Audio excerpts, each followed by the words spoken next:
ধন্যবাদ। আমাদের আজকের আলোচনার বিষয় nothing succeeds like success, the Vivekananda path, এরকম একটা নাম রাখা হয়েছে। নাথিং সাকসিডস লাইক সাকসেস, এই যে প্রবাদ, এই প্রবাদের সহজ বাংলা করলে দাঁড়ায় যে তুমি যে তোমার কাজে সফল, তার সবচেয়ে বড় প্রমাণ হচ্ছে তোমার সাফল্য।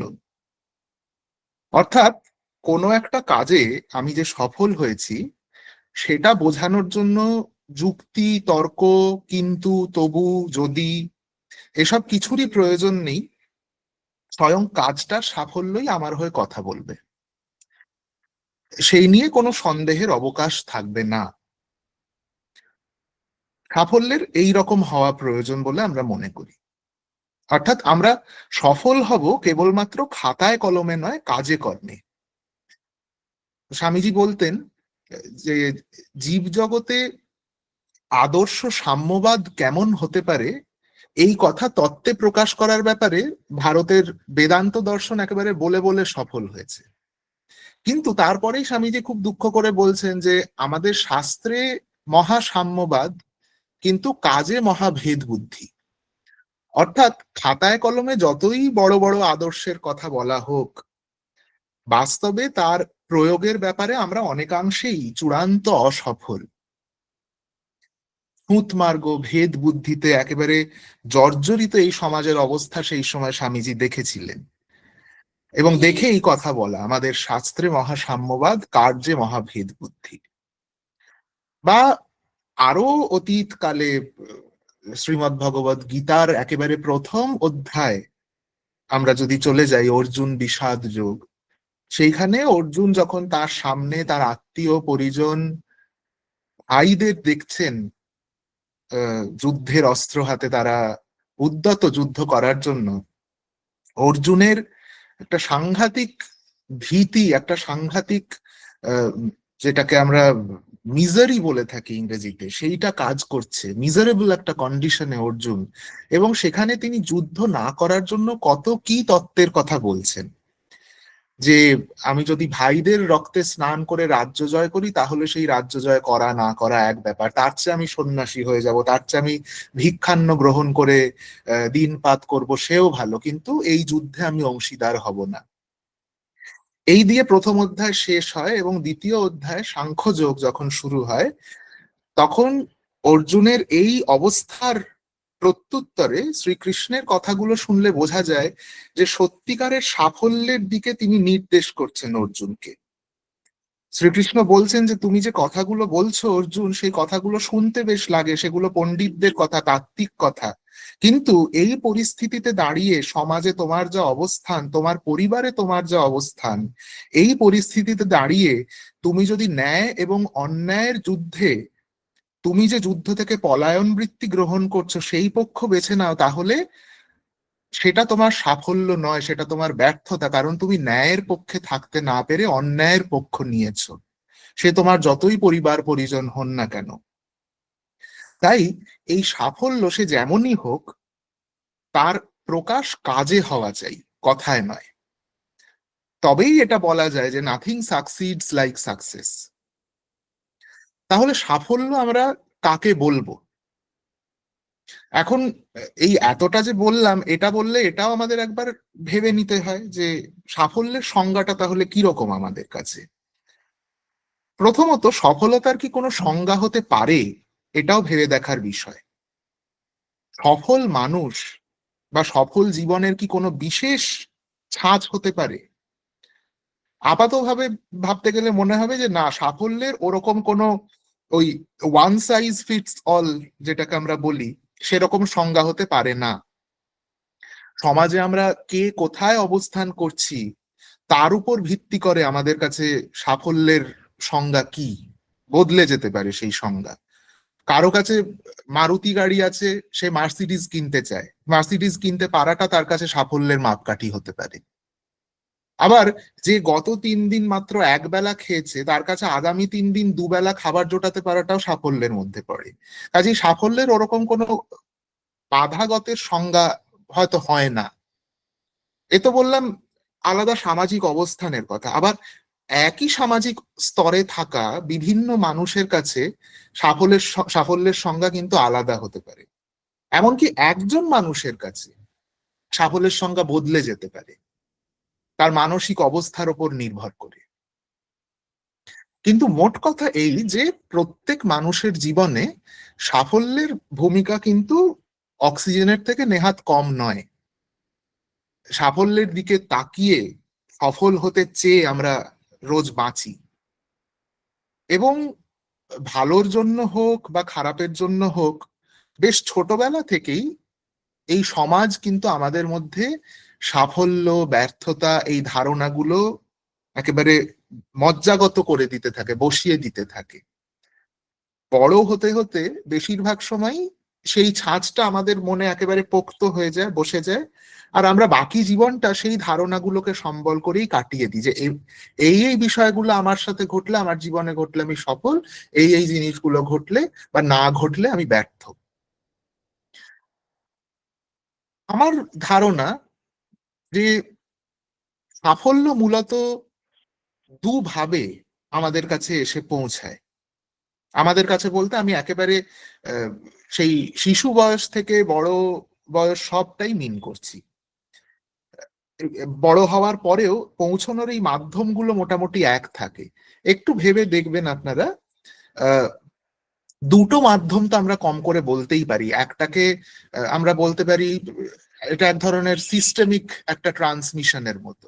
একটা প্রাতিষ্ঠানিকভাবে সাফল্যের বা ব্যর্থতার কিছু ধারণাকে এন্ডোর্স করা হয় এবং প্রচার করা হয় স্কুলে কলেজে। যে যে মানে খুব একেবারে latent under the carpet acts of discrimination চলতে থাকে। ভালো ছেলে মেয়েদের এক সেকশনে দিয়ে দেওয়া, তথাকথিত কোট আনকোট ভালো নয় যারা, তাদেরকে অন্য সেকশনে দিয়ে দেওয়া, ভালো ছেলেদের সামনের দিকের বেঞ্চে বসার সুযোগ দেওয়া, খারাপদের আরো পেছনে ঠেলতে থাকা,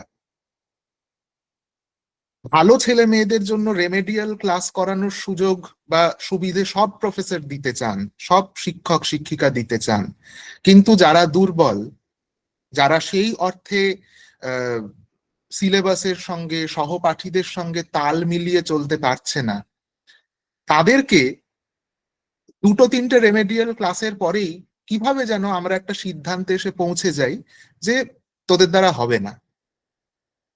এইভাবে আস্তে আস্তে আমাদের এই অ্যাক্টস অফ ডিসক্রিমিনেশন গুলো আমাদের শিক্ষা প্রতিষ্ঠানের মধ্য দিয়েই আমাদের কাছে এসে পৌঁছয়, এবং আমাদের এই ছেলে মেয়েদের মধ্যে একটা ধারণা তৈরি করে দেয় তাহলে এই এই জিনিসগুলো হলে বোধহয় আমার হবে, এবং অমুক অমুক গুলো যদি আমি করি তাহলে আমার হবে না। এবং এই জিনিস স্কুল কলেজ ছাড়িয়ে অফিসের গণ্ডিতেও চলতে থাকে। যদি অমুক অমুক ভাবে অফিসে সবার মন রাখতে পারো তবে তুমি সফল। যদি এই এই পদ্ধতিতে তুমি আহ, অফিসে দু নৌকোয় পা দিয়ে সুন্দর এগিয়ে যেতে পারো, নিশ্চয়ই সফল। কিন্তু যদি তোমার স্বভাবই হয় তুমি দু নৌকোয় পা ঠিক দিতে পারো না, তোমার ব্যর্থতা আটকায় কে? আমাদের পপুলার মিডিয়া, অ্যাডভার্টাইজমেন্ট, সিনেমা সবকিছু এই ধরনের সাফল্য এবং ব্যর্থতার কিছু নিদান আমাদের সামনে তুলে ধরে, কিছু উদাহরণ আমাদেরকে বুঝতে ভাবতে বাধ্য করে। এটা গেল একটা। আর দ্বিতীয় যে উপায় এই ট্রান্সমিশনটা হয় সেটা হচ্ছে থ্রু পিয়ার্স। আমরা আজকালকার দিনে একটা খুব কথা বলি, পিয়ার গ্রুপ, পিয়ার প্রেশার, এই কথাগুলো খুব উঠে আসছে আজকাল। এই পিয়ারদের মাধ্যমে, অর্থাৎ যারা আমার নিকট নিকটজন, যারা আমার কাছের মানুষ, বাবা মা আত্মীয় স্বজন বন্ধু বান্ধব সবাই আমার পিয়ারের মধ্যে কম বেশি পড়ে, তাদের মধ্য দিয়ে সাফল্য এবং ব্যর্থতার কিছু ধারণা আমাদের সামনে উঠে আসে। এবার এই পিয়াররা যে আলাদা করে সেই ধারণাগুলো তৈরি করেন এমন না, এই প্রাতিষ্ঠানিক উপায় যাদের মধ্যে সাফল্যের সেই প্রাতিষ্ঠানিক ধারণা একেবারে গেঁথে দেওয়া গেছে, তাদের মাধ্যমেই সেটা তারপর ছড়িয়ে পড়ছে তাদের প্রিয়জন বন্ধু বান্ধব এদের মধ্যে দিয়ে।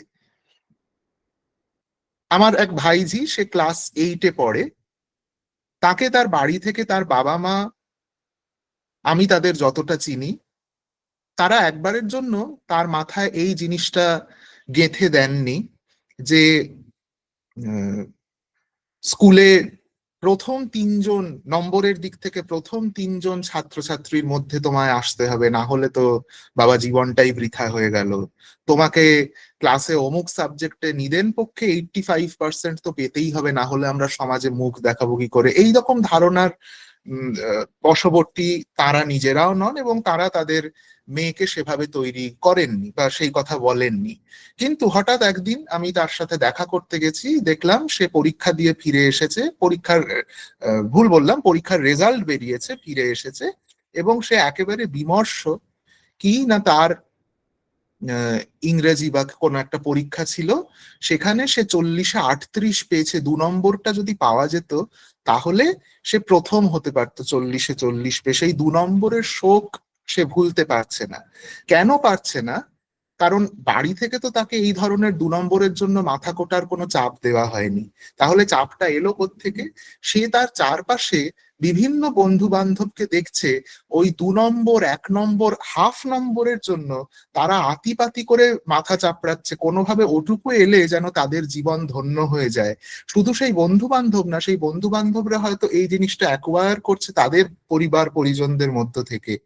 তাদের শিক্ষক শিক্ষিকারা হয়তো পরীক্ষার রেজাল্ট বেরোনোর পর তার বিষয়টা বোঝা কতটা হয়েছে এর ওপর জোর না দিয়ে হয়তো বারবার খোঁচা মেরে বলছে যে এটা ভুল করলি, এই সামান্য জিনিসটা ঠিক করতে পারলি না, এখানে তো পাকা তোর 2 নম্বর ছিল, বেরিয়ে গেল হাত থেকে। এই কথার মধ্য দিয়ে তার ওপর এরকম একটা প্রেশার তৈরি হচ্ছে যে তার কাছে সব সাফল্যের সংজ্ঞা হয়ে যাচ্ছে ওই 2 নম্বর পাওয়া। এটা যেরকম আমি একেবারে স্কুলের কথা বলছি, এবার এটাকে আমরা একেবারে নিয়ে চলে যেতে পারি সম্পূর্ণ অন্য একটা পরিসরে। কোনো একটা আহ, আমরা কোনো প্রতিষ্ঠানে চাকরি করি, সেই প্রতিষ্ঠানের সর্বোচ্চ পদে যিনি বা যারা বসে আছেন তাদের পিয়ার গ্রুপ কেমন তার উপর ডিপেন্ড করছে অনেক অনেক ক্ষেত্রে, সব ক্ষেত্রে বলবো না, অনেক ক্ষেত্রে ডিপেন্ড করছে তারা তাদের প্রতিষ্ঠানকে কিভাবে চালানোর চেষ্টা করবেন। তাদের কারোর মধ্যে কোনো যদি অনৈতিকতা, দুর্নীতির বীজ থাকে এবং তার পিয়ার গ্রুপ যদি সেটাকে আরো বেশি পুষ্ট করে তোলে, তাহলে তার পরিচালনায় কিন্তু তার প্রতিষ্ঠানের মধ্যেও সেই ছাপ পড়তে বাধ্য। কারণ তখন সেই মাপকাঠিতে, সেই প্যারামিটারে নিজেকে খুঁজে পাওয়া তার কাছে অত্যন্ত বড় জিনিস, না হলে তিনি বন্ধুদের চোখে হয়তো অপ্রিয় হয়ে পড়বেন। কাজে এই পিয়ার প্রেশারের মধ্যে দিয়েও আমাদের মধ্যে সাফল্য এবং ব্যর্থতার বিভিন্ন ধারণা তৈরি হয়। এবার আমাদের আলোচনা যেহেতু এই সাফল্যের বিবেকানন্দ পাথ, এই বিষয়টা নিয়ে, আজকের সমাজের দিকে তাকালে যে যে জিনিসকে সাফল্যের এক একটা মাইলস্টোন বলে আমরা মনে করি, বুঝি, তা দেখে কিন্তু হতাশ হতে হবে। প্রকটভাবে বলার দরকার পড়ে না, চারদিকে তাকালেই মোটামুটি অনুমান করা যায় যে আজকাল আত্মকেন্দ্রিক হওয়াকে আমরা সাফল্য বলে মনে করি। নীতিবোধ, মূল্যবোধ বিসর্জন দিয়ে ইঁদুর দৌড়ে জিতে যাওয়াকে আমরা সাফল্য বলে মনে করি। আজকাল সফল হতে গেলে বৃত্ত বা পেশি শক্তির জোর বা প্রভাবশালী মানুষ হওয়া বা প্রভাবশালী মানুষের কৃপাধন্য পাত্র হওয়ার গুরুত্ব যতটা, কোনো নির্দিষ্ট আদর্শের গুরুত্ব তত নয়। বরং অনেক ক্ষেত্রে আদর্শ না থাকলেই ভালো, না থাকলেও চলে, কিন্তু এগুলো থাকা চাই। এবার যেহেতু শিক্ষার মাধ্যমেই প্রধানত সাফল্য ব্যর্থতার ধারণা আমাদের জীবনে আসে, আমাদের সমাজে আসে, আহ, বর্তমান মূল স্রোত বা সংখ্যাগরিষ্ঠের কাছে সাফল্যের ধারণা কি, এটা জানতে গেলে আমাদের কিন্তু ঘুরে ফিরে সেই তাকাতে হবে এখনকার শিক্ষা ব্যবস্থার দিকেই। এই শিক্ষা ব্যবস্থা আমাদেরকে মোটামুটি কি দিচ্ছে আমরা যদি একটু দেখি, প্রচলিত শিক্ষা ব্যবস্থা কেমন। প্রচলিত শিক্ষা ব্যবস্থার কিছু বৈশিষ্ট্য আছে, কেমন বললে তো সে এখন পুরো ডিসকোর্স শুরু হয়, আলাদা আলোচনার পরিসর সেটা।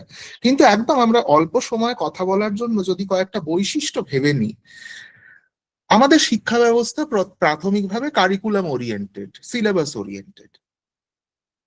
আমাদের শিক্ষা ব্যবস্থা এক্সাম অ্যান্ড গ্রেড ওরিয়েন্টেড। আমাদের শিক্ষা ব্যবস্থা জব ওরিয়েন্টেড, এবং ওই একটু আগে যেটা বলছিলাম যে সাফল্যের কোনো one size fits all definition হয় না, আমাদের শিক্ষা ব্যবস্থার ক্ষেত্রে কিন্তু ওয়ান সাইজ ফিটস অলই বেশি চলে এখনো অব্দি। আমরা অনেক কথা বলি বটে, অ্যাডভান্স লার্নার, স্লো লার্নার, এই সেই, কিন্তু এসব কথা ততক্ষণই খাটে যতক্ষণ স্কুলে বা কলেজে ইন্সপেকশনের টিম আসছে, তারপর খুব একটা খাটতে আমি দেখিনি অন্তত নিজের চোখে। তো এইসব ঠিক আছে, সে সিলেবাস ওরিয়েন্টেড হতে পারে, এক্সাম গ্রেড ওরিয়েন্টেড হতে পারে, নাথিং ব্যাড, সব ঠিক। কিন্তু শিক্ষার যে মূল উদ্দেশ্য, অবজেক্টিভ অফ এডুকেশন, এইটা না কোথাও গিয়ে এর ফলে কম্প্রোমাইজড হয় এবং প্রচন্ড সংকীর্ণ হয়ে পড়ে। এর ফলে কি হয়, এই যে এক্সাম ওরিয়েন্টেড, সিলেবাস ওরিয়েন্টেড, প্রথমে যে আমাকে 3 মাসের মধ্যে বা 2.5 মাসের মধ্যে, with all the holidays etcetera, আমাকে এতগুলো জিনিস, এতগুলো মডিউল, এতগুলো ইউনিট শেষ করতেই হবে। ফলে শিক্ষকতার কি অবস্থা হয় সেও আমরা ভালোভাবে জানি, আর যারা শিক্ষার্থী তাদের কথা তো আর না বলাই ভালো। এরপরে কি হয়, এক্সাম ওরিয়েন্টেড, তুমি যে জিনিসটা পড়ছো সেটা কেন পড়ছো এর একটি উত্তর, তোমাকে এই সেমিস্টারটা ক্লিয়ার করতে হবে বাবা। এর বাইরে আর কোনো উত্তর আমাদের শিক্ষা ব্যবস্থা আমাদের ছাত্রছাত্রীদের দিতে পারে না। কেবলমাত্র সেমিস্টার ক্লিয়ার করার জন্য আমরা সিলেবাস শেষ করি। তারপর কি গ্রেড, ভালো গ্রেড পেলে কি হবে, স্কলারশিপ। আরো ভালো গ্রেড পেলে তুমি ক্লাসে মার্কা মারা হয়ে যাবে, তুমি সাফল্যের একটা উদাহরণ হয়ে থেকে যাবে। তাতে কি হবে, আপাতভাবে তোমার ভালো লাগবে, বা যারা তোমাকে সফল বলে দেখতে চান তাদের ভালো লাগবে, কিন্তু এই সফলতার বোঝা তোমার ওপরেও বাড়তে থাকবে, এবং ক্লাসের অন্য অনেককে খুব সহজে শিক্ষকরা ব্যর্থ বলে দাগিয়ে দিতে পারেন। এর ফলে এই একটা সাংঘাতিক বৈপরীত্য, একটা সাংঘাতিক ডিসপ্যারিটি তৈরি হয় আমাদের, একটা খুব আহ, উষ্ণ স্নেহার্দ্র পরিসর যেটা হওয়ার কথা ছিল সেইখানে। এবং এই সফল হওয়ার চাহিদা তৈরি করছে আজকের এই এডুকেশন সিস্টেম, কিন্তু এই চাহিদার কোনো শেষ নেই। অদ্ভুত ব্যাপার, অনেকটা ওই গাছে তুলে মই কেড়ে নেওয়ার মতো ব্যাপার। একদিকে আমাদের সাফল্যের লোভ দেখানো হচ্ছে, সফল হতে বলা হচ্ছে, একটা তাগিদ দেওয়া হচ্ছে। অন্যদিকে এটা কখনো ভুলেও আমাদের বলা হচ্ছে না যে এই চাহিদার কিন্তু কোনো শেষ নেই। একবারের জন্য বলা হচ্ছে না যে কোথায় গেলে আমাকে আর নিজেকে বিফল মনে হবে না, কারণ যেটাকে আমি আজ সাফল্য ভাবছি 2 দিন পরই দেখছি তার থেকেও বেশি সাফল্য কিছু একটা আছে, আমি তখন সেখানে ছুটে যাচ্ছি। আবার 2 দিন পর মনে হচ্ছে না না, এটাও যথেষ্ট সফল হওয়া হলো না, আমাকে অমুকের চোখে সফল হতে হবে, আমাকে তমুকের চোখে সফল হতে হবে, আমার শুধু ছোটাছুটি সার। আমি বুঝতে পারছি না কোন সেই একটি জায়গা যেখানে পৌঁছলে আমি বলবো ব্যাস আমি এবার সারা জীবনের মতো সফল, আমাকে আর ছুটতে হবে না। এর কিন্তু কোনো ক্লোজার নেই। বৃত্তের ওপর ভর করা, ভোগবাদের ওপর ভর করা, এই প্রদর্শন, সাফল্যের এই প্রদর্শন বেড়েই চলেছে, এবং আমরাও সেই চাহিদাকে কেটার করে চেয়েই চলেছি। এবং এগুলোর ফলে আজকে যে অবস্থাটা হয়েছে, এটা নিয়ে এর আগের সেশনে আমাদের বেশ কিছুদিন হয়ে গেল আহ, একটা আলোচনা করেছিলাম যে আমাদের সাফল্যগুলো এখন কিরকম, খুব শর্ট লিভড জয়, ক্ষণস্থায়ী আনন্দ। এই সাফল্য পাচ্ছি, খুব আনন্দ হচ্ছে, দারুণ, আজকের দিনটা আমার দারুণ কাটলো, বা এই সপ্তাহটা আমার দারুণ গেল। কিন্তু একটা মাসও ঘোরে না যখন আমরা আবার আমাদের মনে হতে শুরু করে যে আমি একজন কমপ্লিট ফেলিয়ার, আমার অমুক জিনিসটা পাওয়া হয়নি। ফলে there are short lived joys, instances of joy, and followed by long spells of anxiety, fear of missing out। আজকের দিনে আমরা বলি FOMO, fear of missing out, fear of losing, যদি না পারি, যদি অমুক জায়গাটা না হয়, আচ্ছা এটা তো হলো, ওটা হবে কি,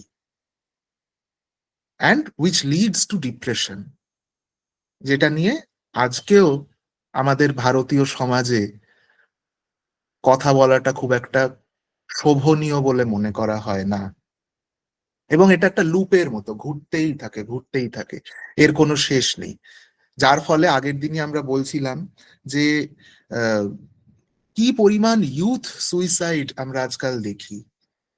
সারা ভারতের হিসেব করলে গড়ে প্রায় 13,000 ছাত্রছাত্রী এক বছরে ভারতের মানচিত্র থেকে নিজেদেরকে মুছে দিতে বাধ্য হচ্ছে এই সাংঘাতিক প্রেসারে, এই সাফল্যের পেছনে ছুটতে ছুটতে আর ব্যর্থ হতে হতে। এটা কোনো সাফল্যের সংজ্ঞা হতে পারে না। তাই বর্তমান শিক্ষা ব্যবস্থার মূল স্রোত এবং তার সঙ্গে জড়িয়ে থাকা সাফল্যের যে এই ধারণা সমাজের মনে একেবারে গেঁথে গেছে, তার উপকার কিছু থাকতে পারে, অস্বীকার করে লাভ নেই। এতদিন ধরে একটা সিস্টেম চলছে, ওরকম মুখ মুছে কি অপকার বলে দেওয়া যায়? হয়তো না, কিন্তু অপকার অনেক বেশি বলে মনে হয়। এরকম একটা অবস্থায় স্বামীজির পথে সাফল্য ব্যর্থতাকে আমরা কিন্তু একবার নতুন করে দেখে নিতে পারি। এবং বলাই বাহুল্য, স্বামীজি কিন্তু কোনো শিকড়বিহীন সংজ্ঞা দেননি এই বিকল্প সাফল্যের, বরং তার সফলতার ধারণা উঠে আসছে তার শিক্ষা ভাবনা থেকে। আরো আশ্চর্যের ব্যাপার, স্বামীজি প্রিভ্যালেন্ট যে এডুকেশন সিস্টেম তাকে কিন্তু অস্বীকার করে কোনো সম্পূর্ণ আলাদা সিস্টেম নিয়ে আসছেন না, বা নিয়ে আসার কথা বলছেন না।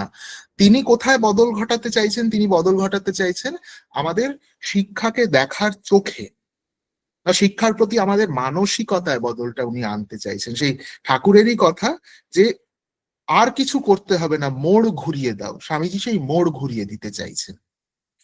স্বামীজির কথায় শিক্ষা, আমরা এতক্ষণ জেনে এসেছি শিক্ষার উদ্দেশ্য সফল হওয়া, জীবনে সফল হতে হবে, জীবনে বাবা কিছু একটা করতে হবে, সবাই যেন মনে রাখেন, ব্লা ব্লা ব্লা, এই আমাদের চলতে থাকে। কিন্তু স্বামীজির শিক্ষার সংজ্ঞা কি? স্বামীজির শিক্ষার সংজ্ঞা হচ্ছে, শিক্ষার প্রথম উদ্দেশ্য স্বামীজি বলছেন কি? জ্ঞান লাভ। ওয়ান ওয়ার্ড আনসার স্বামীজির, শিক্ষার উদ্দেশ্য জ্ঞান লাভ। এটা পরে আসছি, শিক্ষার সংজ্ঞাটা বহু প্রচলিত, আমরা সবাই জানি, শুনেছি, আবার মনে করে নেওয়া। Education is the manifestation of the perfection already in man. Education is the manifestation, Prakash, of the perfection already in man. এই অলরেডি ইন ম্যান কথাটার মধ্যে দিয়ে স্বামীজি পুরো একটা নতুন দিগন্ত খুলে দিচ্ছেন। উনি কি বলছেন? যে নলেজকে বাইরে থেকে অ্যাকোয়ার করা যায় না। নলেজ অমুক অমুক জায়গায় রাখা নেই।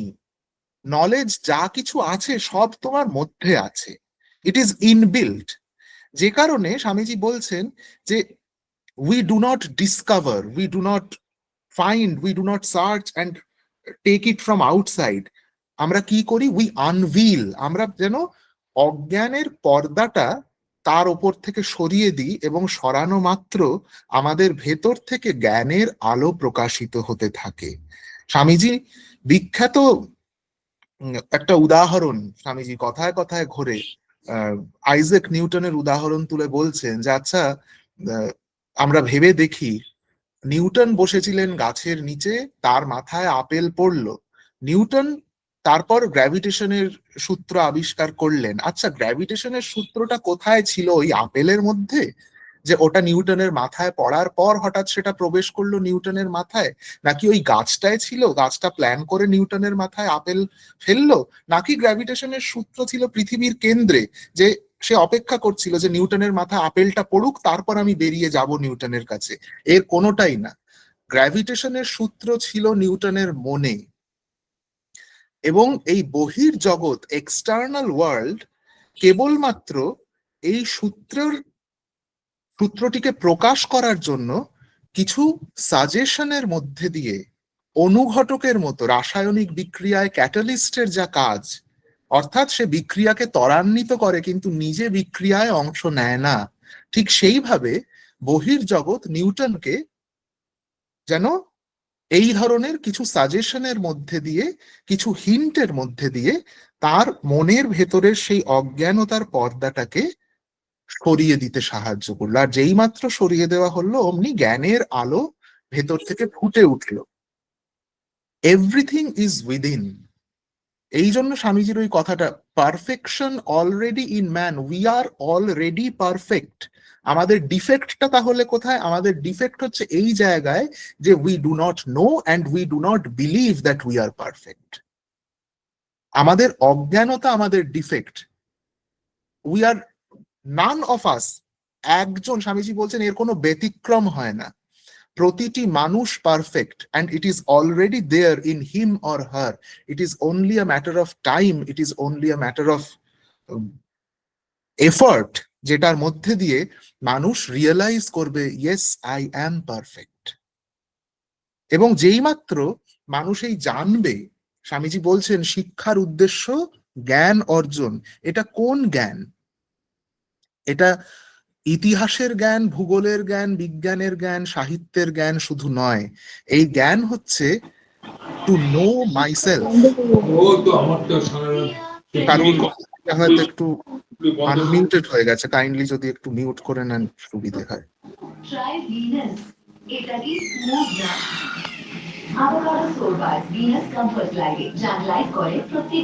আয়োজকরা কেউ থাকেন কাইন্ডলি একটু মিউট করে দেবেন, থ্যাংক ইউ। যেটা বলছিলাম আমরা, যে এডুকেশনের প্রাইমারি ইন্টেনশন সেক্ষেত্রে হচ্ছে to know, and to know what? To know my self, আমার নিজেকে জানা। To know what I am capable of, আমি কিসের, কি করতে পারি, আমার ভেতর কতটা ক্ষমতা আছে, এই সমস্তটা জানা এবং জেনে বিস্মিত হওয়া যে আমি অনন্ত, আমার মধ্যেই এই সমস্ত শক্তি বিদ্যমান, এটা জানা এবং বিশ্বাস করা। স্বামীজি বলছেন যে আমরা যেন একটা ওই ধুলোবালির আস্তরণ পড়ে যাওয়া আহ, একটা কাভারের মধ্যে একটা দ্বীপ, একটা আলো জ্বলছি। এবং বাইরের এই জগৎ দিয়ে আমাদের কি করতে হবে? বারবার করে বাইরের এই জগতের বিভিন্ন শিক্ষাকে কাজে লাগিয়ে কি করতে হবে? বাইরের ওই যে আবরণটা, ওই আবরণটার গাটা বারবার মোছা। এবং মুছতে মুছতে যেই মাত্র ওটা ক্রিস্টাল ক্লিয়ার হয়ে যাবে, তখন ভেতরের ওই আলো বাইরেও প্রকাশিত হবে। শিক্ষা ব্যবস্থার কাজ নম্বর জোগাড় করা নয়, শিক্ষা ব্যবস্থার কাজ সেমিস্টার কমপ্লিট করা নয়, শিক্ষা ব্যবস্থার কাজ কেবলমাত্র চাকরি জোগাড় করে দেওয়াও নয়। শিক্ষা ব্যবস্থার কাজ নিজের ওপর বিশ্বাস করতে শেখা এবং নিজের ভেতর যে অনন্ত শক্তি আছে সেই শক্তি সম্বন্ধে সামান্য হলেও ধারণা করতে শেখা। যেই মাত্র এই ভিতরের আলো ক্রমশ বাইরে প্রকাশিত হবে, সঙ্গে সঙ্গে আমার জ্ঞানের আলোয় আমার চারদিক উজ্জ্বল হয়ে উঠবে। সেই জ্ঞান শুধু আমার থাকবে না, তা বিতরিত হতে থাকবে সবার মধ্যে। একদিকে যেরকম স্বামীজি বলছেন যে শিক্ষা কি কি, বা কোন কোন ফ্যাক্টরকে আমরা শিক্ষার গুরুত্বপূর্ণ উপাদান বলে মনে করতে পারি, অন্যদিকে কিন্তু এটাও স্পষ্টভাবে বলছেন যে শিক্ষা কি কি নয়। বলছেন আজকের দিনে যেটা খুব প্রযোজ্য, আমরা শুনলেই রিলেট করতে পারবো, যে education is not about piling up information. তথ্যের পর তথ্য, এখন শেষ এক দশক প্রায় নতুন স্টাইল এমসিকিউ, সবকিছুরই এমসিকিউ হয় আজকাল। আবার নাম হয়েছে কনসেপচুয়াল এমসিকিউ, সোনার পাথর বাটি, তো কাঁঠালের আমসত্ত্বের মতো কনসেপচুয়াল এমসিকিউ, যে তথ্যের পর তথ্য পাইল আপ করে যাও এবং তারপর সেটা গিয়ে উগরে দাও। স্বামীজি বলছেন যদি তথ্য জোগাড় করাই, যদি তথ্যই শিক্ষার পরিচায়ক হতো, তাহলে এই পৃথিবীর সবচেয়ে শিক্ষিত যে বা যিনি হতেন তিনি হচ্ছেন একটা লাইব্রেরি। কারণ লাইব্রেরির মধ্যে অসংখ্য তথ্য আছে। ওই লাইব্রেরির কাছে তো আমরা যাই না শিক্ষিত মানুষ বলে, আমরা যাই সেই মানুষের কাছেই। এবং এরপর স্বামীজি বলছেন, একেবারে স্বামীজির কথাই আমি তুলে আনছি, education which does not help common mass of people to equip themselves for the struggle for life. Point 1, শিক্ষা যা কিনা সাধারণ মানুষকে জীবন যুদ্ধে নিজের পায়ে দাঁড়ানোর শিক্ষা দেয় না, নাম্বার টু, যা স্ট্রেংথ অফ ক্যারেক্টার দেয় না। নাম্বার থ্রি, যেটা স্পিরিট অফ ফিলান্থ্রপি, পরোপকারের ইচ্ছা দেয় না। And number four, courage of lion, সিংহের মতো সাহস দেয় না, তাকে আমি শিক্ষা বলতে নারাজ। স্বামীজির কথা, চারটে জিনিস বললেন, এবং এই চারটে কিন্তু এমনি এমনি বলে দেওয়া না, একটার সাথে অন্যটা কানেক্টেড, এবং এই অর্ডারেই কানেক্টেড। সবার আগে আমাকে কি করতে হবে? নিজের পায়ে দাঁড়াতে হবে। নিজের পায়ে দাঁড়ানোর একটা শিক্ষা হয়। তাই প্রথমেই বলছেন, common mass of people to equip themselves for the struggle for life. এই প্রথম শিক্ষা। যখন আমি নিজের পায়ে দাঁড়াতে পারবো, শুধু দাঁড়ালেই হবে না, যে কাজে আমি নিযুক্ত হব সেই কাজ সততার সঙ্গে করতে হবে। সততার সঙ্গে করতে পারলেই আমার চরিত্র সেখানে দৃঢ়ভাবে প্রতিষ্ঠিত হবে। তাই স্ট্রেংথ অফ ক্যারেক্টার যদি সেই শিক্ষা আমায় না দেয়, যখন স্ট্রেংথ অফ ক্যারেক্টার চলে এলো, সততার সঙ্গে আমি নিজের পায়ে দাঁড়ানোর মতো কিছু কাজ করতে পারলাম, তারপরে আসবে যে নিজেরটা করেছি, এরপর অন্য যারা অসুবিধার মধ্যে আছে, যারা দুঃখে আছে, দারিদ্র্যে জীবন যাপন করছে, তাদের জন্য কিছু করি। এই হচ্ছে স্পিরিট অফ ফিলান্থ্রপি, 3 নম্বর। আর এই স্পিরিট অফ, যেই মাত্র পরোপকার করতে যাওয়া হবে সেই মাত্র অজস্র বাধা বিপত্তি সামনে দাঁড়াবে। মাই প্ল্যান অফ ক্যাম্পেইন বলে স্বামীজির যে বিখ্যাত বক্তৃতা আছে, ম্যাড্রাসে দিয়েছিলেন, আর বাংলায় যেটা আমার সমর নীতি, সেখানে একেবারে বক্তৃতার শেষ অংশে তিনি যুবকদের বলছেন যে তোমরা তো খুব দেশপ্রেম দেশপ্রেম বলো, আমারও দেশপ্রেম সম্বন্ধে কিছু বলার আছে। বলে বলছেন, তোমরা কি সবার জন্য অনুভব করতে পারো এই চারদিকে লোকের দুঃখ দুর্দশা, যারা পশুবৎ হয়ে আছে, অত্যাচারে, অনাচারে, আহ, অপুষ্টিতে, আহ, তাদের জন্য তোমার এরকম দুঃখ অনুভূত হয় যে তোমার মনে হচ্ছে তোমার ঘর বাড়ি সব তুচ্ছ, তোমার মাথা ঘুরছে, মনে হচ্ছে ফেটে যাবে যন্ত্রণায়, এমন দুঃখ অনুভূত হয়? যদি হয় তবে বুঝবে এটা দেশপ্রেমের প্রথম ধাপ। দ্বিতীয় ধাপ কি? দ্বিতীয় ধাপ হচ্ছে, তুমি সত্যি এদের জন্য কাজ করতে চাও। যদি এরকম হয় যে আহা কি দুঃখ পাচ্ছে, যেটা আমরা করেই থাকি, আহা কি দুঃখ কি কষ্ট, ইস কেউ দেখলো না ওদের, আজকাল দেশের অবস্থা ভাবলে চোখে জল আসে, আমাদের এত অব্দি দেশপ্রেম। কিন্তু স্বামীজি বলছেন যে না, তুমি কি তার জন্য কাজ করতে চাও? সত্যি তোমার মনে হচ্ছে যে তুমি তোমার আর সমস্ত কিছু ছেড়ে ছুড়ে বেরিয়ে এসে তাদের ভালো করার জন্য ঝাঁপিয়ে পড়তে পারবে? যদি পারো, দ্বিতীয় ধাপ। আর 3 নম্বর কি? যত ঝাঁপিয়ে পড়বে, যত বাধা অতিক্রম করবে, দেখবে চোখের সামনে আরো উঁচু উঁচু পাঁচিল তৈরি হচ্ছে, আরো উঁচু উঁচু বাধা বিপত্তি, ব্যারিকেড দাঁড়িয়ে যাচ্ছে। সেই সমস্ত কিছু অতিক্রম করার মতো ধৈর্য তোমার আছে, পার্সিভিয়ারেন্স স্বামীজি বলছেন। এই পার্সিভিয়ারেন্স যদি থাকে, সেই পার্সিভিয়ারেন্সের জন্য কি দরকার? এই চতুর্থ কথাটা, কারেজ অফ লায়ন, সাহস চাই। না হলে এত বাধা লোকে শেষ অব্দি আর পেরে ওঠে না। শুরু অনেকেই খুব পজিটিভ নোটে আমরা করি, কিন্তু তারপর দিগ্ভ্রান্ত হয়ে যাই। স্বামীজি তাই এই চারটে ধাপের কথা বলছেন, যে তোমার শিক্ষা যদি তোমাকে এই চারটে ধাপের উপযোগী না করে তোলে, নিজের পায়ে দাঁড়ানো, সততার সঙ্গে কাজ, চরিত্রবান হওয়া, অন্যের জন্য উপকার করতে স্বতঃপ্রণোদিত হওয়া, এবং সাহসিকতা, এই চারটে না থাকলে সেই শিক্ষা শিক্ষা নয়। এবং আরো স্পেসিফিক্যালি বলছেন ওনার বিভিন্ন লেকচারে, যে education should be life building and character building. সে জীবনকে যেরকম গড়ে তুলবে, সে চরিত্রকেও গড়ে তুলবে। জীবনকে গড়ে তোলা হচ্ছে আমার জাগতিক জীবনে যাতে আমি অনাহারে না না খেতে পেয়ে মরে না যাই, আমার মাথার ওপর যেন একটা ছাদ থাকে। আমি যে অন্যের জন্য কিছু করব, তার জন্য তো নিজেকে একটা জায়গায় রাখতে হবে, তবে তো অন্যের জন্য করার পরের প্রসঙ্গটা আসে। সেইটা যেন আমার থাকে। লাইফ বিল্ডিং, জীবনকে গড়ে অবশ্যই তুলতে হবে, কিন্তু তারপর কি ক্যারেক্টার বিল্ডিং, এই চরিত্র যে মুহূর্তে দৃঢ় হবে, সেই মুহূর্তে সততা, ওই স্পিরিট অফ ফিলান্থ্রপি অর্থাৎ পরোপকারের স্বভাব এবং সাহস সবই চলে আসে।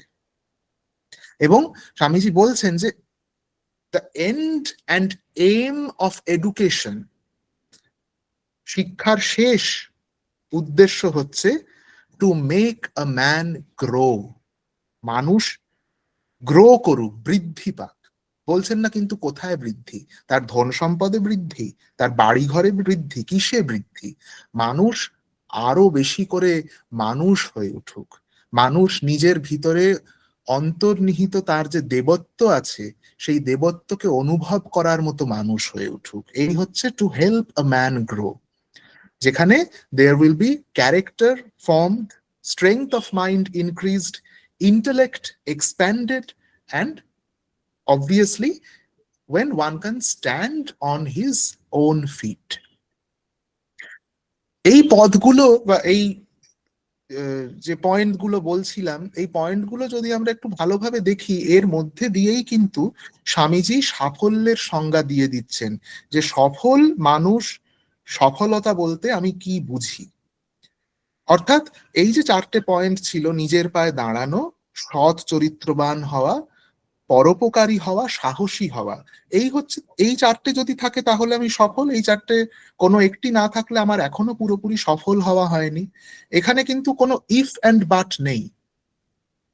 কেমন সৎ হব এর তো কোনো মাপকাঠি হয় না, কেমন সাহসী হব, যতটা সাহসী হলে তোমার এবং তোমার চারপাশের লোকের ভালো থাকতে সুবিধে হয়, যতটা সাহসী হলে তোমার দ্বারা কোনো অপকার করা সম্ভব হবে না, ততটা সাহসী হও। এটার কোনো মাপকাঠি হয় না। তাই এইগুলো এরকম কিছু বিমূর্ত ধারণা, অ্যাবস্ট্রাক্ট আইডিয়া, যেগুলো নিজের মধ্যে যদি প্রথিত করা যায় তাহলে সত্যি হয়তো একজন নিজেকে নিজের জীবনে সফল বলতে পারে। এবার স্বামীজি এই আদর্শগুলোকে বা এই সফলতার যে চাবিগুলো, এগুলোকে ছোঁয়ার জন্য, এগুলোকে ধরার জন্য উনি কিছু উপায়ের কথা বলছেন, যে উপায়গুলো প্রচন্ড ইন্টারেস্টিং আজকের দিনে দাঁড়িয়ে তো বটেই। প্রথমেই বলছেন যে ওসব বাইরের শিক্ষক টিক্ষক দিয়ে খুব বেশি দূর তুমি এগোবে না। প্রথম পয়েন্ট হচ্ছে নিজেই নিজের শিক্ষক হও, one has to teach one self. External teacher থাকবে। ঠাকুরের কথা, মানব গুরু মন্ত্র দেন কানে, জগৎ গুরু মন্ত্র দেন প্রাণে। মানব গুরুর অবশ্যই প্রয়োজন আছে, তিনি কানে কানে কিছু একটা বলবেন, অর্থাৎ তিনি আমাদের একটা খেই দেবেন, ওই যে ক্যাটালিস্ট, অনুঘটক, সাজেশন, তিনি ওই একটা খেই ধরিয়ে দেবেন। কিন্তু যতক্ষণ না এই ভেতরের জগৎগুরু প্রাণে জাগ্রত হচ্ছেন, ততক্ষণ অবধি হাজার মানব গুরুর হাজার মন্ত্র আমাদের ওই মরমে পোষবে না, বাইরে দিয়ে বেরিয়ে যাবে, ওই সেমিস্টারই ক্লিয়ার করা হবে, তার বেশি কিছু নয়। স্বামীজির কথা, one has to teach one self. External teacher কি করবেন? তিনি তিনি শুধুমাত্র এই ভেতরকার যে ইন্টারনাল টিচার তাকে জাগিয়ে তুলবেন। কিন্তু ওই ভেতরের টিচারকে জাগতে হবে, ওই ভেতরের শক্তির উদ্বোধন চাই। স্বামীজি উদ্বোধন পত্রিকা প্রকাশের আগে যে নাম দিয়েছিলেন উদ্বোধন, সেটার পেছনে এই ছিল, আত্মশক্তির উদ্বোধন হবে সেখানে। নিজের ভেতরে মানুষের যে শক্তি আছে সেই শক্তির জাগরণ ঘটাতে সহায়ক হবে এই পত্রিকা, এই মুখপত্র। স্বামীজি বট গাছের উদাহরণ দিচ্ছেন, প্রতিদিন সারা দিন রাত জুড়ে বট ফল থেকে অসংখ্য বীজ ছড়িয়ে পড়ছে কত দিকে, সেই একই মাটিতে পড়ছে, তারা একই জল পাচ্ছে, একই বাতাস পাচ্ছে, সব এক। তারপরেও সবগুলো থেকে কেন বটের চারা বেরোচ্ছে না? কেন তার মধ্যে থেকে কিছু বীজেরই চারা বেরোচ্ছে? তাহলে কি আমরা প্রথমে বলতে পারি ওই মাটিটা খুব ভালো, ওখানকার জল দারুণ, ওখানকার মাটিটাই এরকম, সার তার মধ্যে আছে, আলাদা করে সার দিতে হবে না, অনেক কথা বলতে পারি। কিন্তু পাশাপাশি দুটো বীজ রেখে মাটির পর মাটি, জলের পর জল, সারের পর সার আমরা দিয়ে যাই, একটা থেকে গাছ বেরোলো, একটা থেকে বেরোলো না, কেন? তাহলে গাছ হওয়া, বীজ থেকে বৃক্ষ হওয়ার চাবিকাঠি মাটির হাতে নেই, জলের হাতে নেই, বাতাসের হাতে নেই। এগুলো থাকবে না এমন নয়, কিন্তু এগুলো সহায়ক, এগুলো অনুঘটক, এগুলো আমাদের সমস্যা সলভ করে দেওয়ার চাবিকাঠি নয়। সেই শক্তি যতক্ষণ না বীজের ভিতরে জাগ্রত হচ্ছে, যতক্ষণ না এই মানুষের ভিতরে জাগ্রত হচ্ছে, তখন বাইরের অজস্র শিক্ষক কিচ্ছু করতে পারেন না। এক নম্বর। এবং এই যে নিজেই নিজের শিক্ষক হওয়া, one has to teach one self, এইটা যদি আমরা ফলো করি নিজেরা, তাহলে কোন জিনিসটা থেকে আমরা মুক্তি পাবো সহজে? আমরা তো সফলতা নিয়ে আলোচনা করছি, সাকসেস নিয়ে। আজকের দিনে সাকসেসকে কিছু কিছু জিনিস খুব তাড়িয়ে বেড়ায়, তাড়া করে বেড়ায়। তার মধ্যে একটা হচ্ছে, খুব দেখা যায়, ফিয়ার অফ ভ্যালিডেশন। অমুক জায়গা থেকে আমাকে ভ্যালিডেশন পেতে হবে, অমুক যদি বলে হ্যাঁ ভালো, তবে ভালো। আমি অমুকের মতো করে শেখার চেষ্টা করেছি, কাজ করার চেষ্টা করেছি, কাজেই উনি যতক্ষণ না বলছেন ততক্ষণ অব্দি আমি নিজেকে ঠিক সফল বলে জানি না, মনে করি না।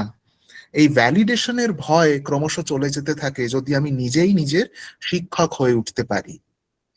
স্বামীজি দ্বিতীয় আর একটা কথা বলছেন, এটার তো স্বামীজি মানে একেবারে গোড়ার কথা বলা যায়, যে একাগ্রতা। There is only one method of education, concentration. উনি বলছেন যে from the lowest man to the highest yogi, একেবারে সাধারণ মানুষ থেকে শুরু করে একেবারে উম, যিনি সাধু পুরুষ, সবার জন্য, জ্ঞান আহরণের জন্য, নিজেকে শিক্ষিত থেকে শিক্ষিততর করে তোলার জন্য এই একটি পন্থায়, একটি উপায়, একাগ্রতা। প্রত্যেকে যে যে কাজে আছে, কৃষক কৃষি কাজে আছেন, শিক্ষক শিক্ষকতায় আছেন, মৎস্যজীবী মাছ ধরার কাজে আছেন, ব্যবসায়ী বাণিজ্যের কাজে আছেন, ব্যবসার কাজে আছেন, প্রত্যেকে প্রত্যেকের কাজে যদি বর্তমানে সে যেই একাগ্রতা নিয়ে কাজ করছে তার চেয়ে সামান্য একটু বেশি একাগ্রতায় কাজ করে, তাহলে কি হবে? তার সেই কাজটাই থাকবে, শুধু আর একটু ভালো করে হবে। তার কাজের মান উন্নত হবে, তার কাজের যারা উপভোক্তা, ক্লায়েন্টস, তাদের স্যাটিসফ্যাকশন বাড়বে। ফলত তাদের মধ্যে একটা সুন্দর যোগাযোগ, একটা বন্ধন তৈরি হবে, এবং সামগ্রিকভাবে সমাজের ছবিটা উন্নত থেকে উন্নততর হয়ে উঠতে পারে। এবং বলছেন যে মানুষ এবং মনুষ্যতর জীব যারা, তাদের মধ্যে মূল তফাৎ এই জায়গায়, কনসেন্ট্রেশন, একাগ্রতা। মানুষের সেই শক্তি আছে একাগ্র হওয়ার, ইচ্ছা মতো।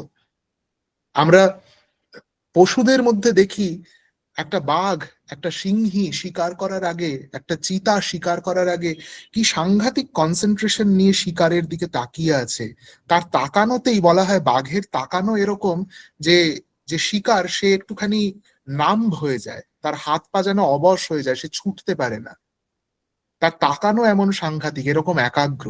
সেই একাগ্রতা মানুষ ইচ্ছে মতো তার কাজে নিয়ে আসতে পারে, সেই ক্ষমতা মানুষের আছে। যদি আনে, তাহলে একটা বড় জিনিস আমরা সরিয়ে রাখতে পারি, যেটা আমাদের সাফল্যের পথে বাধা হয়ে ওঠে অনেক সময়। সেটা হচ্ছে ডিস্ট্রাকশন। একটু আগেই বলছিলাম, আজ এটা নিয়ে সফল হলাম, তারপর মনে হলো আচ্ছা ও যে ওটা নিয়ে যেন মনে হচ্ছে একটু বেশি সফল হয়ে গেল, তাহলে আমি ওদিকটায় যাই। ওদিকে গিয়ে দেখলাম না না, তৃতীয় আরেকজন আছে। সবসময় এই নদীর এপার কহে ছাড়িয়া নিঃশ্বাসের গল্প। আমার শুধু ওই এপার আর ওপার করাই হবে। ওপার গেলে মনে হবে এদিকটা বেশি সুন্দর, এদিকে থাকলে মনে হবে ওদিকটা বেশি সুন্দর। কিন্তু একাগ্র যদি হই, তাহলে আমি যে পারেই থাকি না কেন, সেই পারে সৌন্দর্য না থাকলে আমি সুন্দরকে সৃষ্টি করে নিতে পারবো। আর তৃতীয় যে কথাটা স্বামীজি বলছেন, সেটা একেবারে মানে স্বামীজির বলা হয় যেন খনি, এই কথাটা, শ্রদ্ধা বা আত্মশ্রদ্ধা, অর্থাৎ ফেথ ইন ওয়ানসেলফ। যেই সময় স্বামীজি ভারতবর্ষে দাঁড়িয়ে কথাগুলো বলছেন, স্বামীজি বলছেন যে আমাদের একটা জিনিস পুরো নষ্ট হয়ে গেছে, সেটা হচ্ছে আত্মশ্রদ্ধা। আমরা জাতি হিসেবে আমরা নিজেদেরকে শ্রদ্ধা করি না, আমরা নিজেদেরকে হেয় মনে করি। যেই মনে করানোর কাজটা অনেকাংশে ব্রিটিশরা করেছিলেন এসে, আমাদের ইতিহাসটাকে মুছে দেওয়ার চেষ্টা করেছিলেন, তারা অত্যন্ত সফল হয়েছিলেন সেই কাজে।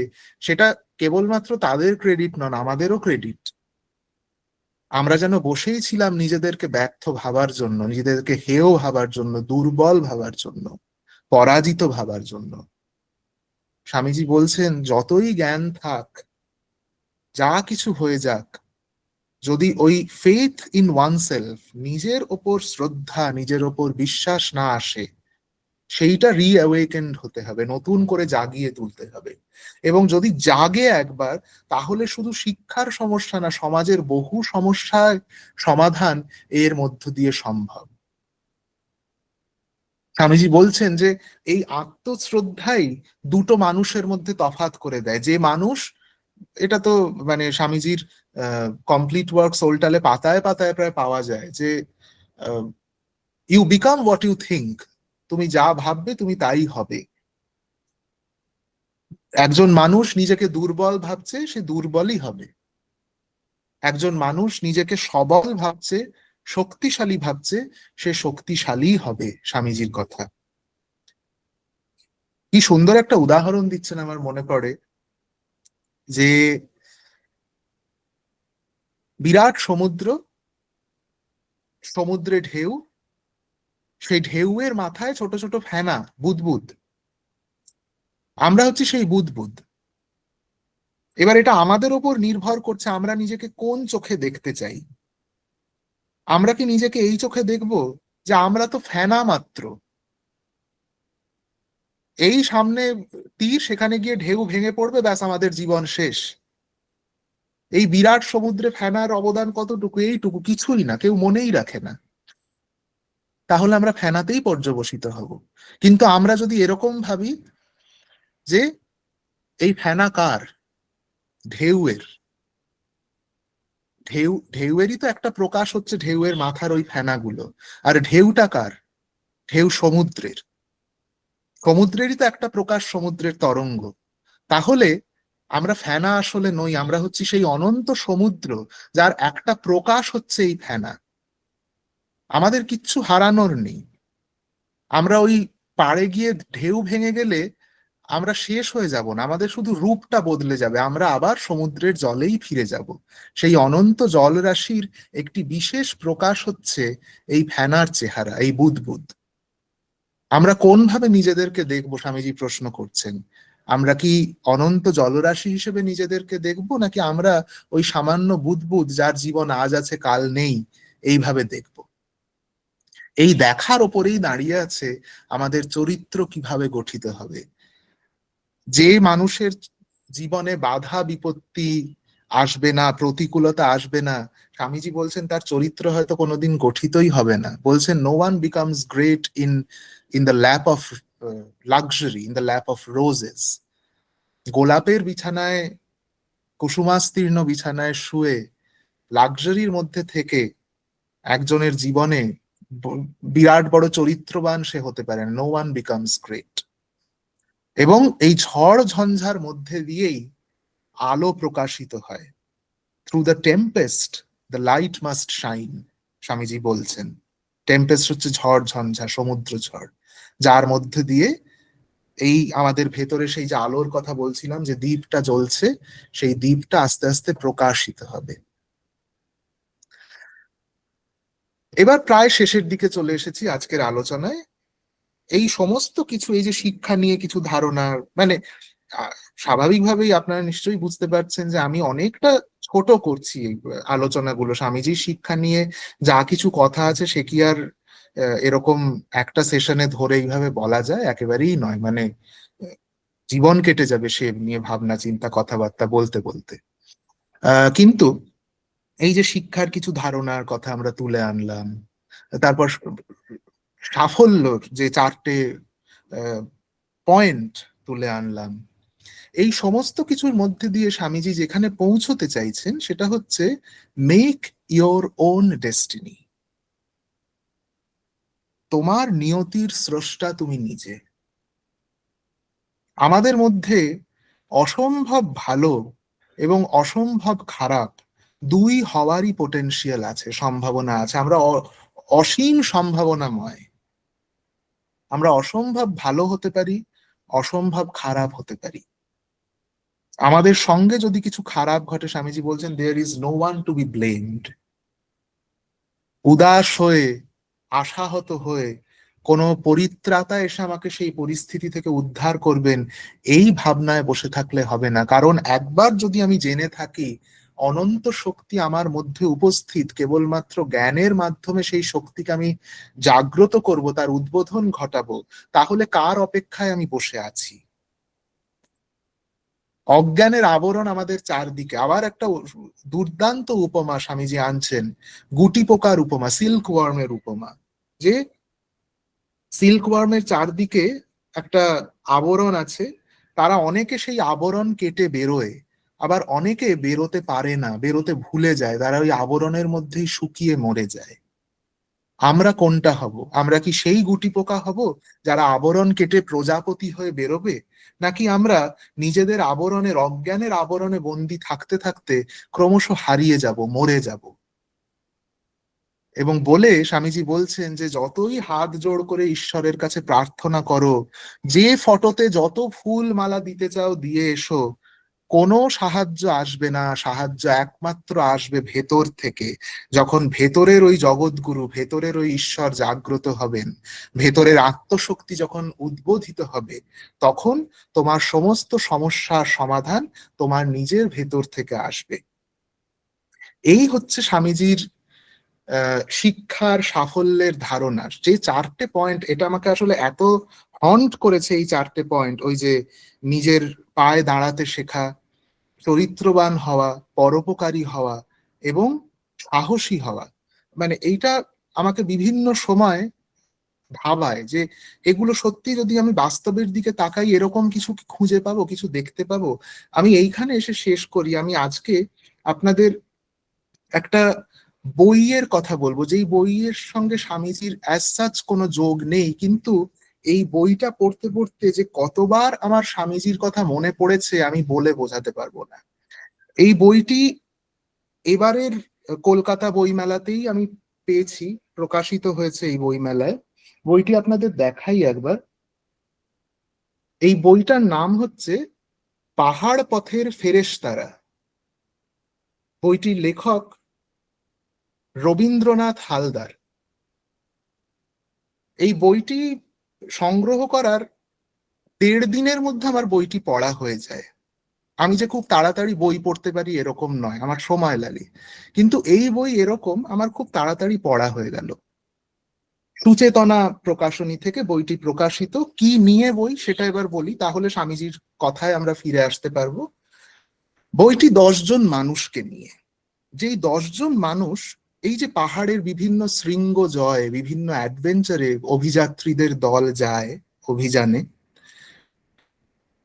এই 10 জন মানুষ হচ্ছেন আলাদা আলাদা সময়ের, আলাদা আলাদা জায়গার 10 জন পাহাড়ি স্থানীয় মানুষ, যারা এই ধরনের অভিযানে গাইডের কাজ করেছেন, পোর্টারের কাজ করেছেন, এমনকি রাঁধুনির কাজ করেছেন। লেখক আমাদেরকে বলছেন, যা খুবই সত্যি কথা, তাকালে বোঝা যায় যে আমাদের অভিযাত্রীদের দল সফল হয়ে ফিরে আসে, তার বড় বড় রিপোর্ট লেখা হয়, সেই জয় সেলিব্রেট করা হয়, কিন্তু এই সমস্ত কিছুর আড়ালে থেকে যান সেই মানুষগুলো, যাদের সাহায্য না থাকলে এই অভিযান শেষ হওয়া তো দূরস্থান, শুরুই হয়তো হতো না।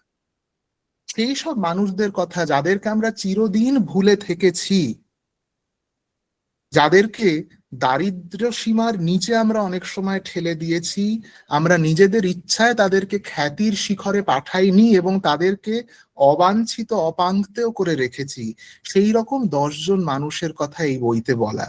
তারাই হচ্ছেন এই ভারতবর্ষের মানুষ, যাদের কথা স্বামীজি বলতেন বারবার, যাদেরকে স্বামীজি ভালোবাসতেন। এবং স্বামীজির এই যে আহ, শিক্ষার যে চারটে ধাপ, এটা বললেই বোঝা যায় যে শিক্ষা কেবলমাত্র প্রাতিষ্ঠানিক প্রথাগত হতে পারে না। সেই চারটে ধাপ কি সাংঘাতিক ভাবে এদের জীবনেও স্পষ্ট। দেখুন, এরা প্রত্যেকে গাইড, পোর্টার, কুক হয়েছেন কি জন্য? প্রাথমিকভাবে তাদের রুজি রুটির কাজ এটা, তাদের স্ট্রাগল ফর লাইফ, সেখানে দাঁড়াতে হবে নিজের পায়ে।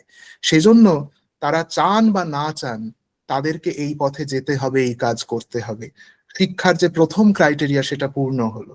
দ্বিতীয় ক্রাইটেরিয়া স্বামীজি কি বলেছিলেন? চরিত্রবান হবে।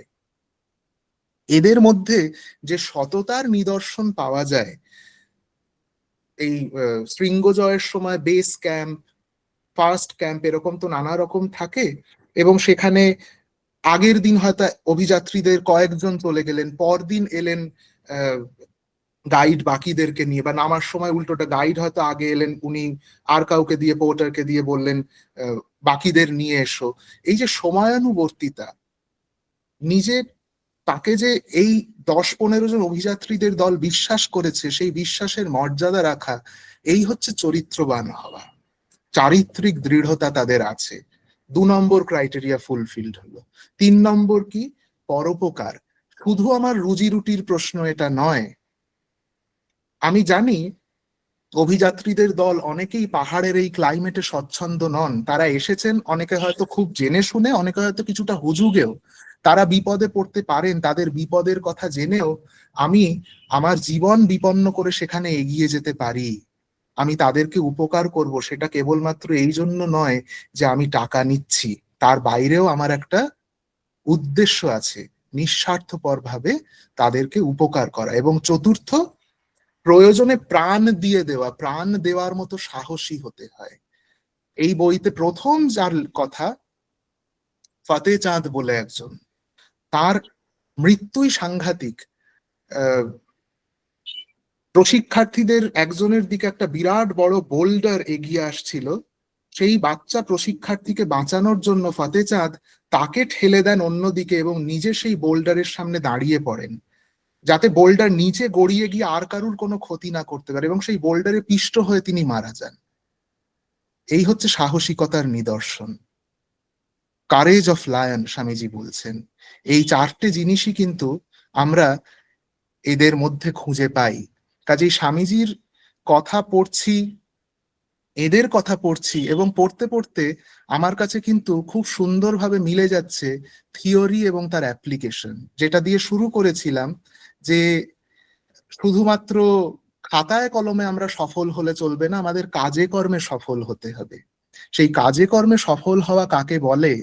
খ্যাতির পরোয়া না করে, পরিচিতির পরোয়া না করে সফল হওয়া কাকে বলে, মানুষ হওয়া কাকে বলে, এদের দেখে আরো বেশি করে মনে পড়ছে। এবং স্বামীজিকে যেন আজকের দিনে আরো বেশি করে খুঁজে পাচ্ছি। আজকের জন্য এটুকুই। ধন্যবাদ।